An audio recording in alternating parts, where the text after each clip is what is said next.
weekly Sports in the News segment. We have a number of topics we're going to cover. The first of them is Michael Sam. Michael Sam, most sports fans know, several months ago, was a Missouri, in the SEC, football player that announced that he was a homosexual. And then said that he didn't want his sexual preference to be part of the equation as to who he is. So how many guys that played football last year that announced for the draft, we have Scott and Aaron here both with us, how many came out and announced that they were heterosexual and said that they didn't want their heterosexuality to be part of identifying them and their careers in the NFL? Zero. I didn't hear one. All right, so we're stretching credulity just a touch when we come out with reporters and do a national piece saying that I'm unusual. I'm part of the 1% of Americans that are homosexual, and but I don't want my homosexuality to in any way influence who I am. Michael Sam was drafted, wasn't he? Yeah, he's drafted by the Rams. Okay, and what round was that, fellas? The 7th and final round. Okay, and he was drafted. Do you have any idea what position he was drafted? I think it was 4th or 5th to last. Very low. Right. Yeah, 249.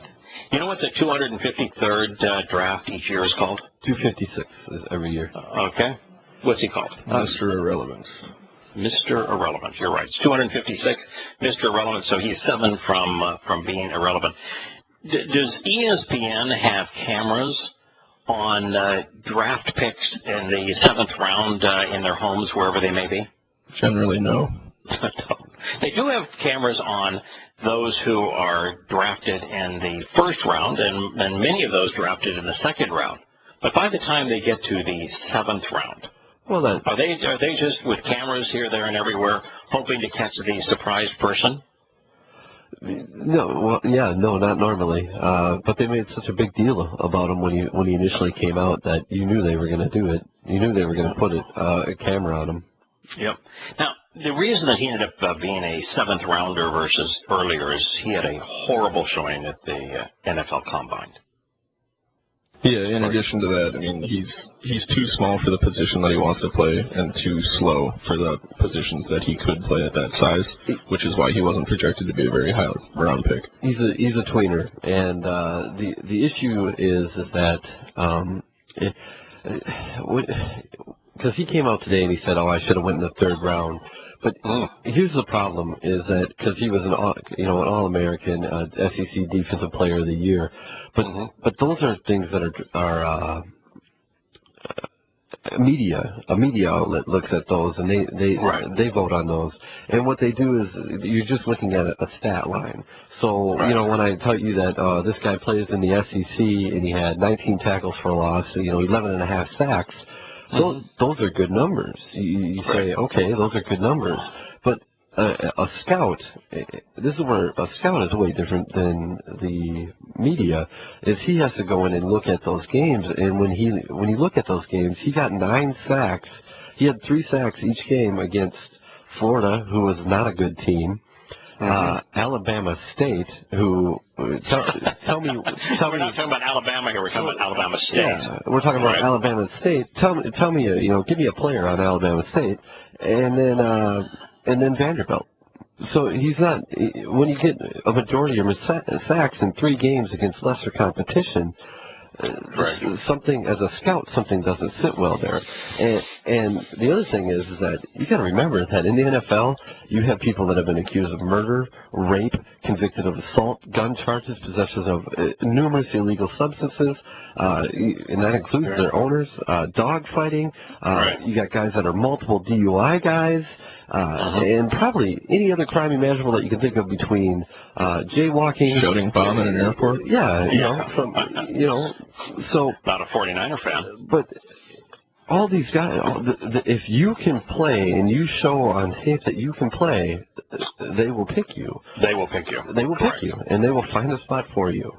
Right. So, even if you're controversial, like you, Johnny Football, Johnny Manziel, extraordinarily into himself and a self-promoter, but the man can play. I mean, he's got a really lively arm. He's a competitor. He is elusive. He's fast, and so he's picked in the first round because he can play, and yet he comes with baggage. In fact, Dallas had him as the best player available when it was time for them to pick in the first round, and chose not to pick him just because of the circus that he would bring to town. But it proves your point. In the NFL, they don't care if who you are, if you can help them win games. Exactly. And he said at one point in time he wanted to be known simply as a football player and not as some sort of trailblazer. Yeah. If he thinks he is the first gay man to play in the NFL, he is crazy. Absolutely ridiculous. He is the first gay man to make a story about him being gay. Right. In fact, there was a player, I think he was a Washington Redskin. I don't know the man's name. But he was either a fullback or a running back, I believe, or it might have been a tight end. But anyway, it's skill position with the Washington Redskins. Supposed to be very popular, really handsome guy. And he was, with his teammates, openly homosexual. And then when the teammates would have him over to parties and the wives would come, he'd say, I'm going to bring my boyfriend. Is that all right with you guys? But lovable guy. Everybody knew, and nobody cared. His name That's the difference. Jerry Smith. He was a tight end. Okay, tight end. Jerry Smith. And I think Jerry Smith was a little before my time, and I wasn't a Washington Redskin fan at the time. From everything I can hear, the guy was popular with his teammates, popular with the fans, genuinely good player, and it didn't make a difference because he didn't wear it on his sleeve. That's the difference today. Now homosexuality is being worn as a badge of honor because it's being promoted at universities as an enlightened and honorable behavior.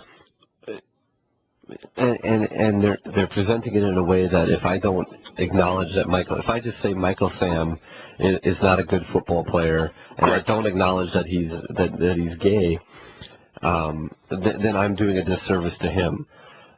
I don't feel like that's a disservice to Michael Sam. I think he made something unusual be part of the equation, and one's prowess in the bedroom should not in any way enter the discussion in sports, and yet this guy made it impossible for us to ignore it, including when he was picked just 6 places before Mr. Irrelevant.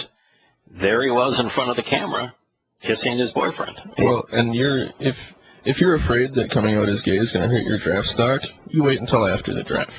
Then he would have been drafted at the spot that the scouts and teams think that his physical abilities let him go to. You know where I think he would have been drafted? Probably the same spot. I don't think he would have been drafted. I think that knowing that their 7th round pick is so unlikely to make the team that St. Louis to make a statement picked him. I don't think he would have been drafted. Well, here you go. To make your point, another All-American, Jackson Jeffcoat, played for DN for Texas, and he had 13 sacks. 19 of those were for loss, and he went undrafted, and he is 6'5" and 245 pounds. Yeah, in the NFL you can be undersized, but you better be unbelievably fast and athletic, or you can be unbelievably big and slow. but you can't be a tweener where you're not fast and you're not big. So that's my conclusion as well. But the thing that really was bothersome to me about it is there was a player on the Dolphins, who was said of the kiss between two men that was terrible. And Blair's been sanctioned. I mean, he's had all sorts of penalties come down on him, with everybody touting this idea that the player who was turned off by the homosexual kiss being televised is the bad guy. So you can't express that's a highly normal male reaction without being chastised in today's world. I guess the issue that I had with the kiss, if it would have been just like every other guy that got drafted, to where he stood up, him and they kissed their mom, and then he'd give his girlfriend or his significant other or his wife or whoever it may be a peck on the cheek, a quick peck, just a quick peck. This one was such a forced, in your face, I'm making out with my boyfriend right now thing, and as a 7th round draft pick, where the cameras do not go. And which is fine if they're in the privacy of their own home, but the fact that they have a national camera right there and that they choose that this is what we're going to do. If I saw a man and a woman do that same thing, I'd be like, okay, what are you doing? You know, let's show. I would say these exact words. Let's show some class. Right, and that's what the point of view was of the Miami football player. Well, that's just not classy. Now, and another retired NFL player says, I got my kid watching this game, and now he's sitting there asking me, hey, Dad, why are two guys kissing?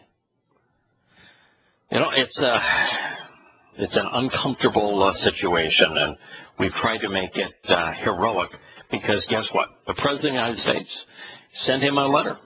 Immediately there, the President congratulates Michael Sam, the Rams in the NFL, for taking an important step forward today in our nation's journey. I mean, come on.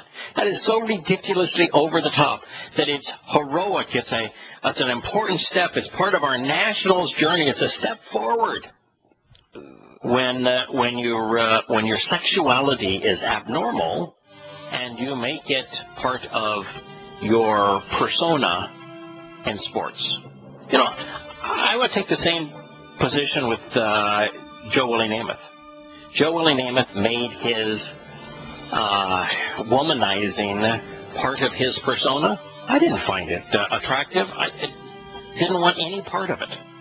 Didn't want to see Joe Willie Namath wearing pantyhose either.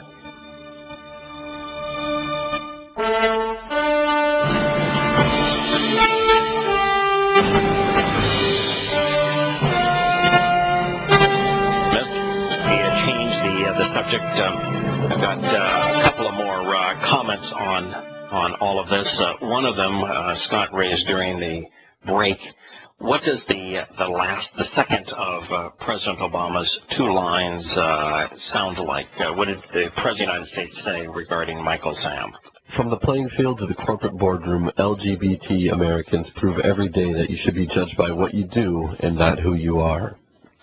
So there's two issues with it. One is, of course, that the Michael Sam was making an issue of who he is, homosexual, as opposed to what he can do. And second, when have we reached a point when your sexual preference defines you?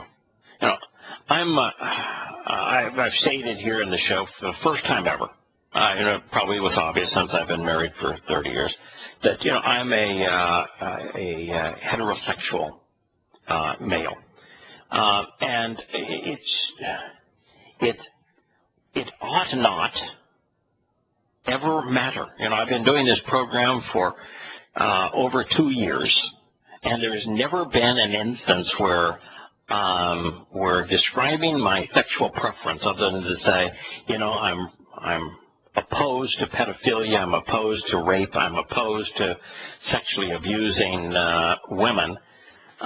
Why? I just don't understand how sexual preference in one's own life ought to define an individual.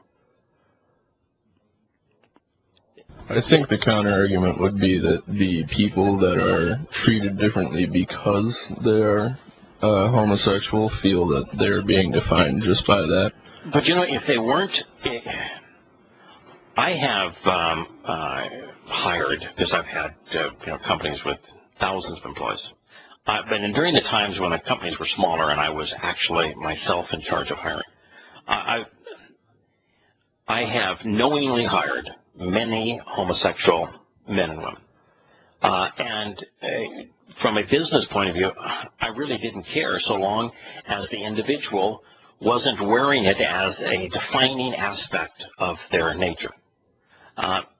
The only place where heterosexuals typically get, and this would be the vast preponderance, there's always a nasty undercurrent, but most places where heterosexuals are bothered by homosexuality is only when it's flaunted in their face, when it is being touted as something that is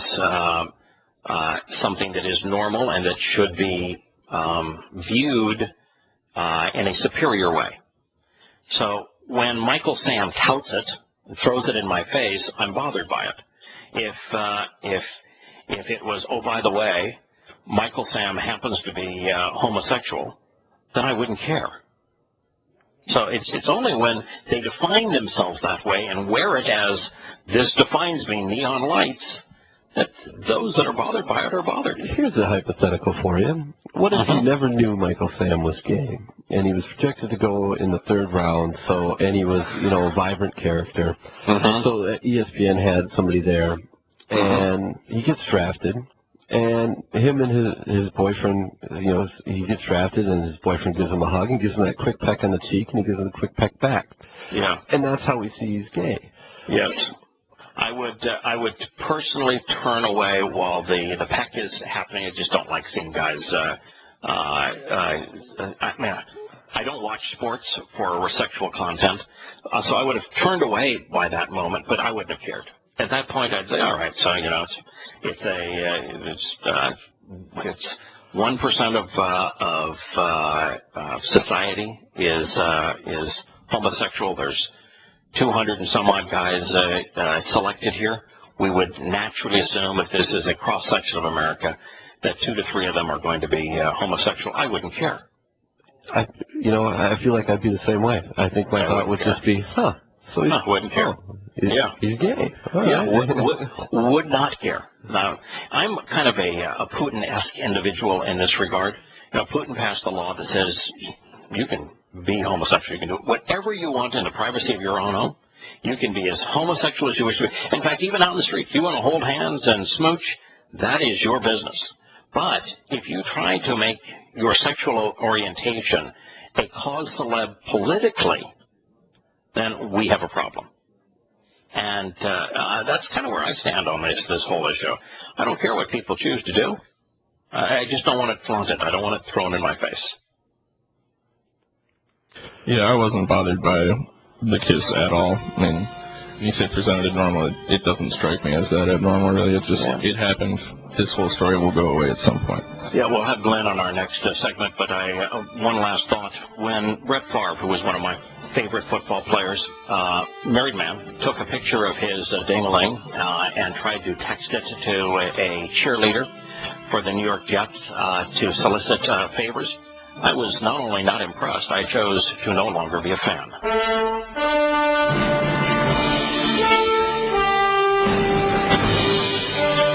Welcome back to Shattering Myths. We are going to change the subject to another sexual issue. This happens to be heterosexual sex between a 80-year-old man and a 20-something-year-old girl. First, before we introduce him, we are going to hear Glenn's comment, but what would you call an individual who is, put in quotes, dating a married man who is 3 to 4 times older than she is when she is induced to do so with $1.8 million worth of trinkets? I believe the polite word would be prostitute. Okay. With that said, hello, Glenn. Welcome. Hello, Yana. Hello. Is that Scott there as well? Yes, Scott and Aaron. You've got the whole cast of characters at your disposal. Okay. Well, I did want to hit some of the sports thing. There's so many things. Well, first of all, in a recent job interview, I made it clear that in no way did I want the fact that my girlfriend was a transsexual Ethiopian Jew to figure into the equation. Well, that's nice of you to throw that out so they wouldn't consider it. I wanted them not to be thinking about that, so I made a point of mentioning it. Okay, that was. But by the way, how is that any different than what Michael Sam did? Of course, it isn't. I know. Yeah, your point exactly. Yeah, it's point exactly. Well taken. I have made a note about your girlfriend.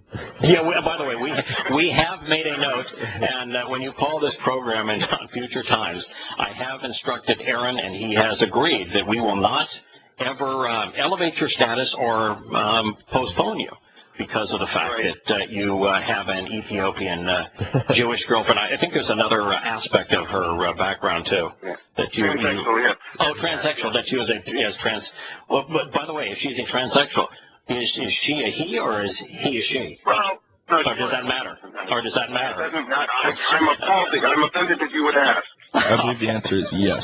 Hey, do you know how many transgender? I looked this up today because the story that we're going to be reporting in future weeks is buried right now. But the Secretary of Defense said that he's going to rewrite the strategy as to how the armed forces deals with transgender applicants into the Army. And I was saying transgender applicants. I mean, I couldn't imagine there could be more than like 50 of them, in a nation of 300 and some odd million people. Do you know how many people in America claim to be transgender? No. Yeah, 700,000. Oh, my goodness. Yes. That's it's amazing. It's amazing. So it does make your story credible. Yeah. Well, and nor do I want the fact that I'm a majority stockholder in the radio network to figure in at all. Okay. Okay. All right. We will not feel bullied. No, they have more effect with me. Also, another good response to Let's Serve Some Class would also be get a room. That's a good old one. Oh, yeah, get a room. It used to be, in fact, it's even now a slogan for an internet hotel booking firm. But get a room was what we often would say to our friends and also to strangers when they were going overboard with public displays of sexuality, and it was 99.999% heterosexual, but we'd all say, hey, come on, just get a room. You want to do that, that's your business, but get a room. When I was a student security guard at my Christian college, I could actually write students up for, over excessive public displays of affection. That's also pretty well. My youngest son spent a couple of years at a Christian college in chemistry, and they actually had a document. There was a no canoodling policy that you were forbidden to have any sexual liaison with a female or male partner, and you were even prohibited from having a boy or girl. Person of the opposite sex, no matter what you were, unless you're transgender, of course, then it's confusing, in your room after like 10 o'clock at night, and if they were in your room during the day, your door had to be open, or you were subject to being expelled. That's still a fairly common policy from what I've heard. Yeah, I have 1 foot on the floor at all times. Yeah. But I didn't think it was totally inappropriate. So it's like, people are like sucking face in the dormitory lounge and making other people uncomfortable. Hey guys, come on, get a room, have some class, whatever. By the way, there are a great many 20-somethings listening who have no idea, A, who Joe Namath is, and B, why he would be wearing pantyhose. Yeah, that's probably true, but I did announce that I was giving my perspective as an old guy. So I was. Exactly. I vividly remember the pantyhose. Right. Okay. I'm trying to build our demographics with fellow old guys. I gotcha. Okay. About Mr. Irrelevant, also, you know what they call the guy who graduates at the bottom of his med school class? Doctor. Yeah. Yes. The guy who graduates at the bottom of his West Point class, sir. That's. Yes. Exactly. I thought at least the Irrelevant guy got a contract, though. But. Yeah. This is true. There's actually been 3 or 4 Mr. Irrelevants that have actually made the team and played for a number of years. The last, however, was a punter, so I'm not really sure that counts. Yeah, I'm surprised that they still do the Mr. Irrelevant. I mean, they make a jersey for him that says that and everything. It just seems really odd to me. He gets a whole feast thrown in his honor. There's a organization that actually throws a large celebratory party, and the city, shuts down for an hour to honor Mr. Irrelevant. Mr. Irrelevant, that's a big deal in the draft. What if I'm Michael Sam? I'm upset I didn't get picked 10 picks later. Well, I know with the military academies, the guys who are near the bottom get into a game where they try and, throw just enough points on their quizzes and tests to have to hold the bottom position. So they have to be careful not to miscalculate and fail out, Yes. But anyway, enough of that. About you were undoubtedly accused of being homophobic for asserting that, guys, no one gets a normal male reaction to be skeeved by seeing two men kissing. I happen to agree. I have the same experience. But I get annoyed. I think the homophobia thing is garbage. And my argument is, if I hate murder, I'm not a murderophobic. If I don't like theft, I'm not a theptophobic. And if I disagree with someone's behavior, it doesn't make me phobic. It just means I have an objection. Well, the kiss didn't bother me. I completely agree with everything you just said. I mean, the difference, too, typically is age group. So most men over a certain age who did not grow up in the university environment and the high school environment where LGBT was celebrated would find two men kissing to be unappealing. Visually unappealing. I happen to be part of that group, but there's a lot of younger people that aren't bothered by it. But you are correct. Under any circumstances, to be bothered by something is not to fear it. For example, the greatest example would be Islamophobia in today's world. I am hugely disgusted by Islam. I find Islam absolutely repulsive. And to be openly opposed to the Islamic religion doesn't make one phobic of it, because the religion typically hunts down and kills those who speak out against it. So you have to be the antithesis of afraid. You have to be courageous to stand up against it. And if you can't stand terrorism, are you a terrorphobic? I mean, is that redundant? Yeah, of course. Yeah, but that's the recrafting. That's the recrafting of our nomenclature in today's world. The nomenclature has literally been recrafted to promote an agenda. Speaking of promoting his agenda, before we go on quick, can I just say one thing about Michael Sam? Every interview I've seen with him, he seems like a very engaging person. He seems like a great guy. In all reality, everything I've read about him, he seems like a really good guy. I hope that he has nothing but success in the NFL. And like Aaron said, that 3 months down the line, this is just a non-topic. Because if he goes in the NFL and then they cut him, which is for seventh-round picks, which is very likely for seventh-round picks, he'll squawk, he'll squeal.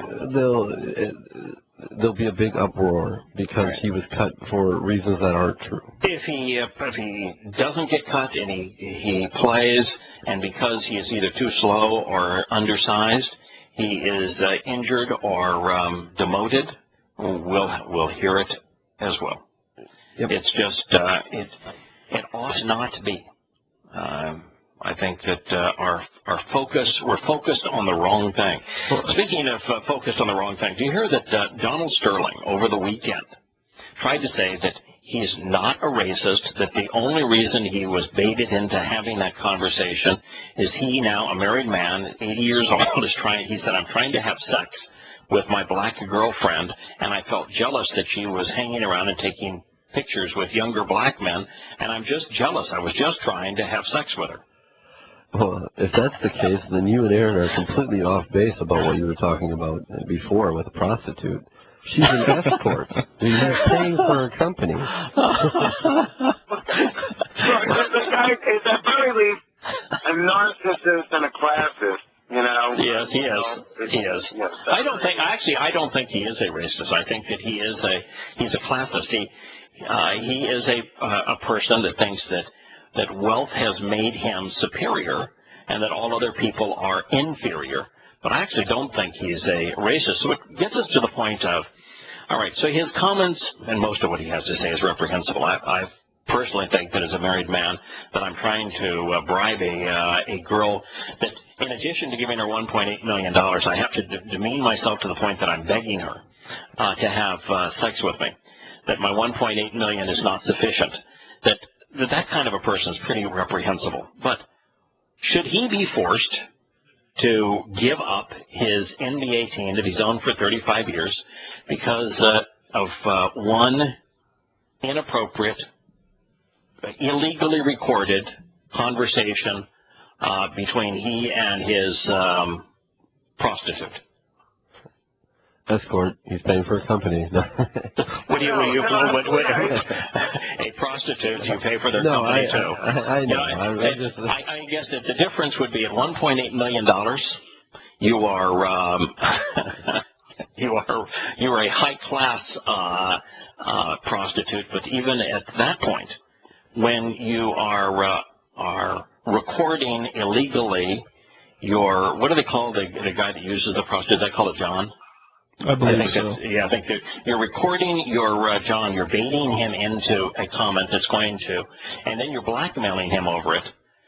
You can't be called high class at that point. So I don't know what the proper terminology is, but should he be required for this egregious conversation to be forced to sell his football team? LeBron James says absolutely that players are not going to tolerate a league with Donald Sterling as an owner. We'll return to Shattering Myths after the commercial break.